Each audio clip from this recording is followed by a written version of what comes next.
But so the name of tonight's program, or tonight's subject, is how to work out. Do I really need all that equipment? That's the real question.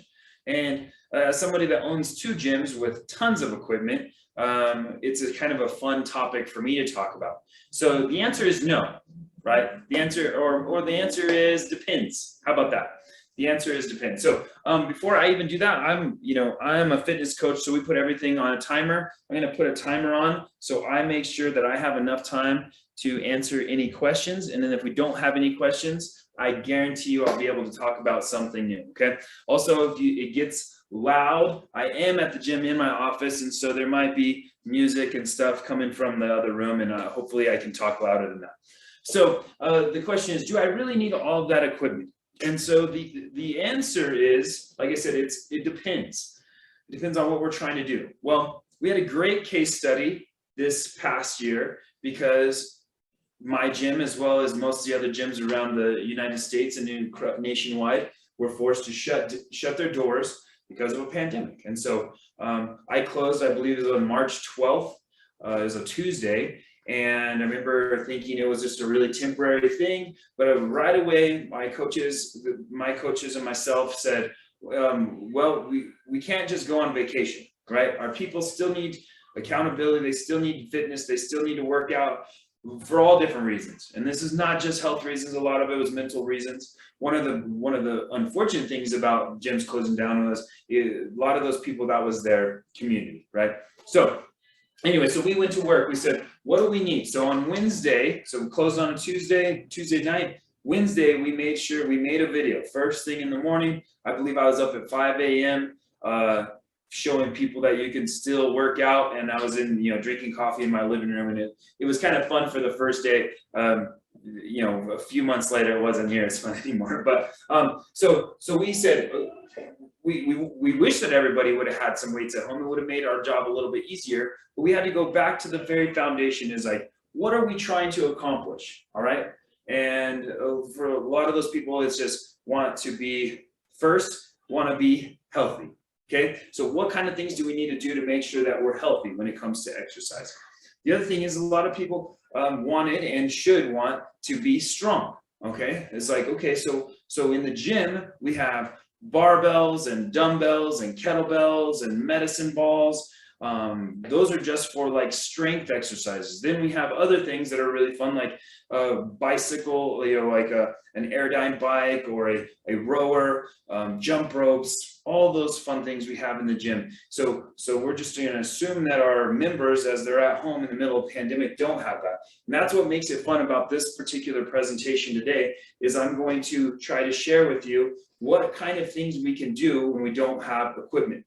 All right. But also, when I'm talking about this, obviously I own 2 gyms. And so I'm not completely saying that we don't need equipment, right? But what I hope that you'll take away is having a better understanding of what all that equipment is if you go into a gym, and like understand what its purpose is, right? Do we need it? Sometimes. Do we have to have it? Not always. And a global pandemic and gym shutting down is a perfect case study for that. So, what is fitness? I have it written down here. I'm going to roll her in so it's just a little bit closer. This is what we call the fitness cycle. All right. So fitness cycle is stress or stimulus, then recovery, then adaptation. So the idea is, I do an exercise. Let's say I'm going to do a squat. All right.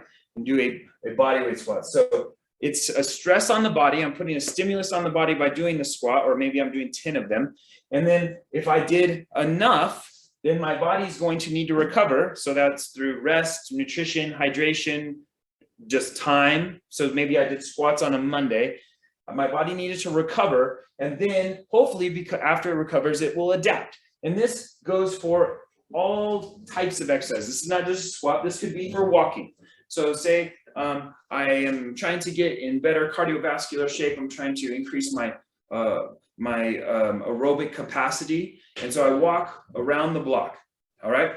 And the first day, that was challenging for me. Walking around the block was challenging enough.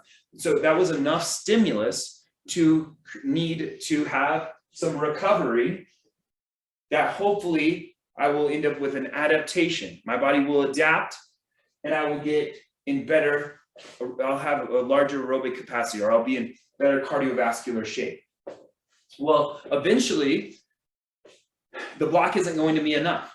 All right. So maybe I need to do 2 blocks to increase the stimulus, or maybe I need to walk a little faster to create a better stimulus, or maybe I need to put a backpack on.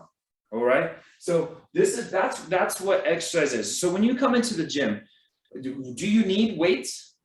I don't know. You know, it just depends on where you are in the stimulus part of the fitness cycle, right?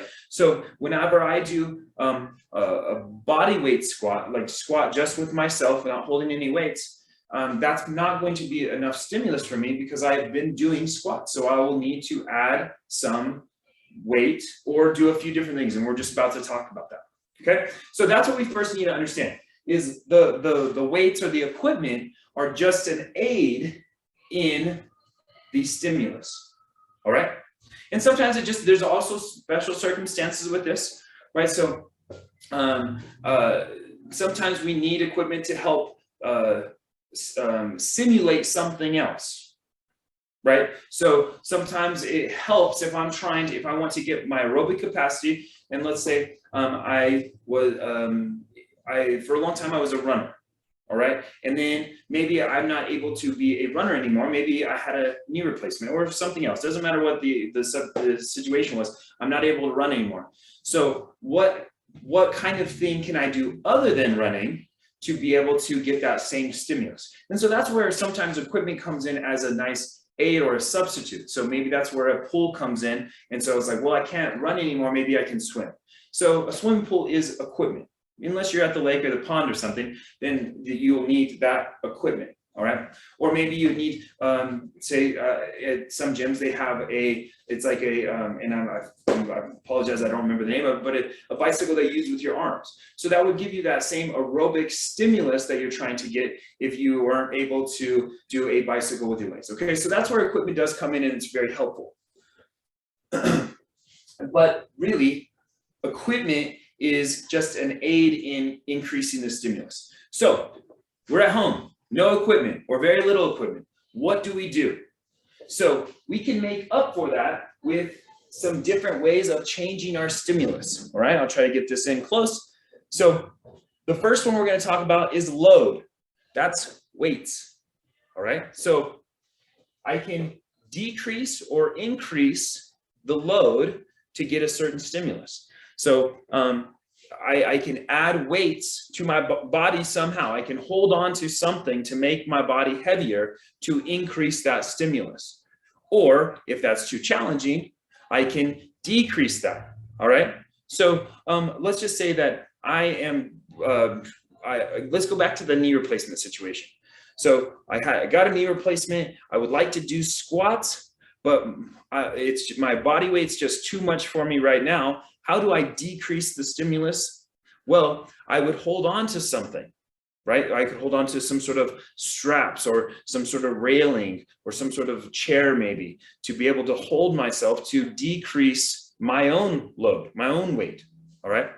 So that's the first thing, that's load. And that's what most people think of when they're thinking of equipment, or at least in my world. Most people, like the people whenever we had the, pandemic happens, gym shut down, people like, my gym members, the New Roots members, oh my goodness, what are we going to do? We don't have our barbells, we don't have our dumbbells, we don't have all this stuff that we're used to using. And so sometimes it's just a mentality, but obviously the load is important or I wouldn't own all the equipment, in the other room. Next, so if we don't have load, one thing we can do is we can change the volume. So that's when we talk about repetitions and sets, okay? So say I'm used to holding on to 30 pounds of weight, 30-pound dumbbell, and doing 4 sets of 10 repetitions of a squat. So I'm used to doing that, and that's enough stimulus. And when I get strong enough to do that, then maybe I'll hold on to a 35-pound dumbbell and then maybe a 40-pound dumbbell. Okay, so now I don't have that luxury. I don't have the luxury of being able to increase the load with ease. So I can change my reps and sets, which we call volume. So instead of doing 4 sets of 10, I could do 4 sets of 12, or 5 sets of 10, or 6 sets of 10, or or what if the sky's the limit, really. We can really manipulate volume to make up for load. All right. So like a small note, some of the people that I was doing Zoom workouts with during the pandemic they had 1 set of dumbbells at home. They had a set of 10s. All right. And so they're like, well, I'm used to using the 20s at the gym. And so something that we could do is we could maybe fatigue the muscle, fatigue the body part with that smaller load with the 10. So maybe we're doing dumbbell overhead press. So we would go until the muscles were completely fatigued. Then we could come back with much lower volume. So say they did 25 the first time, then we only have to do a couple more sets of only like 10 because the muscles were fatigued. All right. So we can manipulate the volume, and this is going down or up, right? This is scaling up or scaling down, making it harder, making it easier. We can manipulate the volume. Next, the tempo, how fast we do it, or maybe how we'll just use the squat again as an example. If I'm doing a really slow squat, that's going to have my body under tension for longer. We call that time under tension. So if I go really slow on the way down, my muscles are going to get that stimulus. It's like they're going to be under tension longer. Or maybe I pause at the bottom and I hold that position for a little bit long. That's going to be challenging, right? So the tempo is really going to be an aid in our stimulus. The next one is frequency, which probably would follow a little bit more into volume, but how often we're working out. Again, let's go back to the walking thing. If 1 block every other day is becoming easy, then what if I did 1 block every day, right? That's increasing the stimulus by the frequency with what we do it. Again, that would be more similar to volume, but that's okay because I needed 5 points, and so that's my number 4. And then the last one would be 5. So range of motion. So this would be, we'll use the squat again as an example, is maybe my body, I'm not strong enough to do a squat all the way where my hips go lower than my knees and come back up. So maybe that would be, I would sit on a chair where my hips wouldn't go all the way past my knees, sit in a chair and stand up. So I changed that range of motion, which also would probably be a little bit more similar to the load, how far we're going with that. All right. But it's still, nonetheless, it is a way of changing the stimulus. And that's like one thing that I do with most of my clients who are first starting out that have never done much exercise is that I will start them on sitting on a chair, standing up, or sitting on a box. If we have boxes at the gym or we have benches at the gym, sitting on a bench, standing up, which is much easier on the body than doing a full squat and then coming out. Okay. And so one small thing I did want to talk about, with just in case anybody that was coming here to be like, well, I thought this wasn't about no equipment. I thought it was about what if I didn't have access to equipment? How can I simulate having equipment? Okay. One thing that we found out during the pandemic that was really helpful was things to be able to increase the load. The easiest thing for us to do was to put weight in a backpack or some sort of duffel bag or tote or something. That was the easiest way to do that. All right. So again, during the pandemic, there was all these videos floating around online of people trying to build homemade equipment at their house. One of the more popular ones was people trying to recreate the barbell bench press. And it was with all kinds of things. They had broomsticks with buckets on the end and everything. For whatever reason, that was really important for people wanting to do a barbell bench press. But a barbell bench press is essentially like a push-up. And so if for whatever reason somebody was able to do push-ups with much ease, what they could have done was they could have loaded up a backpack with books and bags of rice and whatever was available, bags of sand, and put them in their backpack and do push-ups like that. And that would have increased that load. But this is for being able to do squats. They could have put it on their back or hold it in front of them. So the bag or the duffel bag or a sack full of weight was one of the easiest ways to increase load. Another one is people, humans, kids, right? That would have been another one. If people were really wanting to add resistance to their body, they could have had their kids or maybe their pet holding on to them to, that's probably somewhere around 40 or 50 pounds pretty easily, okay? And then last one, that's a very simple one, outdoors, is rocks. If you really were wanting to lift weights, that was your thing, you could probably go find a couple of heavy rocks to pick up, all right? So that's just a side note. That's not exactly the main thing. I just wanted to make sure if anybody was like, wait, I thought this thing was gonna be how to get weights at home, how to get makeup for lack of equipment. Okay, and so this last part, we could probably talk a lot about this, but I'm just going to kind of just skim over it real quick, and that is creating a program for ourselves at home. To make, obviously I do this for a living, so I suggest you hire a professional coach to do this, but the simplest way of doing this is if we can first divide our body up into 4 quadrants, all right? And so those quadrants could be front to back, my front, my back, and then we can talk about our top and our bottom, all right? So I'm gonna start with the upper push. So the top of my body, some sort of pushing movement, all right? So if I'm trying to do a strength training routine, if I can find some sort of exercise that I can push away from me, okay? And the sky's the limit with this, right? Well, this could be if we did have weights, it could be pushing weights, the overhead press, the bench press. If we had machines, if some of you might be members of gyms and you're like, oh, I saw the thing, I wanted to learn how to create my own workout program. So if you do have a gym membership, maybe you find something that you're pushing away from you or pushing above you. And so in other modifications, maybe that's a push-up on a table, okay? Or maybe it's some sort of load, whatever that may be. I don't know, gallons of milk, 8 pounds. Cans of food are somewhere around 12 ounces, so a little bit under a pound or so. So things that are heavy, you're just moving them, right? And we know how to fix not having really heavy things is through volume, right? We already learned that. So we find an upper push movement, okay? Then we find an upper pull movement. This is a little bit more challenging, okay? If you have some people could maybe do pull-ups, right? But that's there's a small percentage of people that can just do pull-ups with ease, okay? So some sort of pull, that's where bands come in, all right? Or let's go to the backpack situation.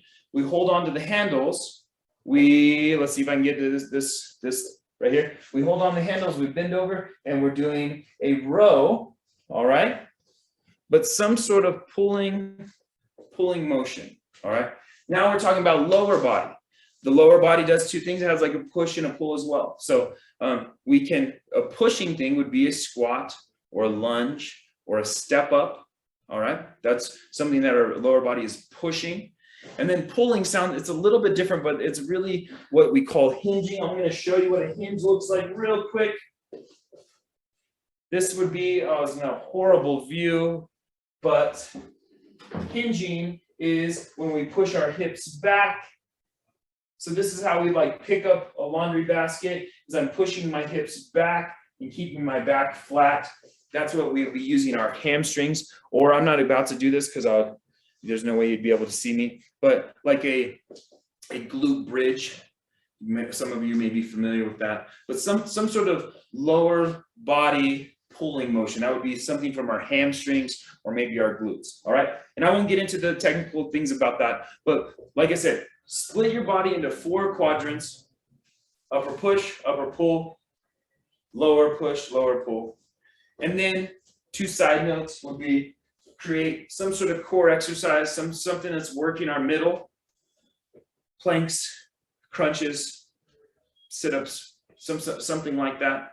And then something, and this is probably the most important thing, especially, and this goes well with what you guys are, what Danica just talked about with the aerobics challenge, the winter challenge, aerobics. Most important thing, way more important than pushing weight over your head, is having a large aerobic base. Walking, one of the most underrated forms of exercise. Okay, so my timer just went off, so I will talk for forever. We have a few minutes left. If anybody would like to ask, a couple questions, I would love to answer them. So if you'd like to unmute now, and if you have a question, please ask away.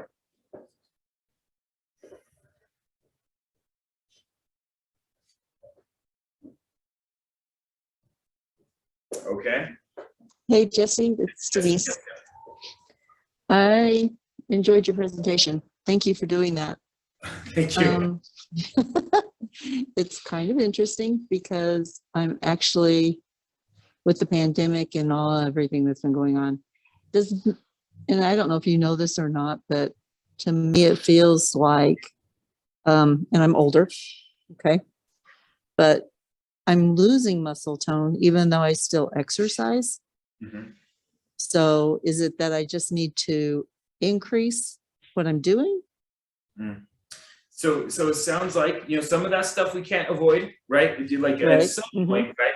But we want to try Right. to take control of it. If we can, we want to take control of it, right? And so when it comes to that, well, and I'll just address building muscle. Building muscle is done in the world of time under tension with the base of load. So trying to, even if we're exercising, that's great, right? But sometimes when we're exercising, the load or the intensity or the stimulus just isn't enough to produce change or to continue to keep what you have, right? So the good rule is like, do I really want to put this weight down when I'm doing it, or whatever the thing is, right? Whatever the exercise is my mind saying, please stop because this is really uncomfortable. That is a good way of gauging, not like pain, not pushing through things that you're not supposed to, but there is lactic acid buildup, that burning sensation in our quads when we're hiking up a hill, or whenever we're doing squats or whatever exercises that we might be doing, and our mind is saying, wow, that's super uncomfortable. Can you please stop because I don't really like it. That's where we produce change. And that's like, it's not the no pain, no gain. That's not what we're talking about, but it's like no uncomfortable feeling, no gain. Gotcha. Like that's where they say, like, unfortunately that's a true, the trait, the no pain no gain is true, but it didn't come out right whenever they said it. It was Right. like, that doesn't seem right, that sounds silly. It's like, no, if it's not uncomfortable, it won't produce change in all Yeah. in all of life. If there's no resistance, if it's not uncomfortable, it's not going to produce change. We know that, right? With all things, relationships, learning, all that thing. If there's not struggle, if there's not pushback, it's not going to allow us to grow. Okay. Okay. All right. Thanks. That answered my question. Okay. All right. Thank you. I'm gonna admit, we've got some new folk coming in for the 6 o'clock hour. Denise, you are welcome to stay with us as we review more of this information with Jesse. And I'm going to stop this video and start the next. And who knows, I may say all different things this time. You may, but unfortunately I have my 3 grandkids, so I'm going to have to go. Well, thank you for coming in. Thank you for asking the question. Hopefully that was helpful. Yep, it was. You helped me a lot. Thank you. You're welcome. Have a great evening.